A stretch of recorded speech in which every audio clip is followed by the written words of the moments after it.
Tubaniriza ku channel yaffe eno gye bayita Wejjanjabe nga ngenda kusaba osubscribing era olikinge ku video yaffe eno singa oba ojagadde oba nga ekunyumidde gwe mukwano gwange.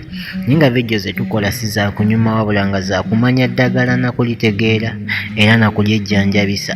Kaakati eno video yaffe eno eddagala ly'olabaawo ke bayita akeeyeeyo mu Luganda oba akakumirizi. Akeeyeeyo oba akakumirizi yeyo eddagala ly'olaba ku screen yo era toddamu kubuzaabuzibwa. Akadde ako katera nnyo okumera ewantu ewakalu oba mu luggya ng'awo era katera kwemeza kokka mu luggya nga tebakasimbye gwe mukwano gwange. Ako keekeeyeeyo oba akakumirizi.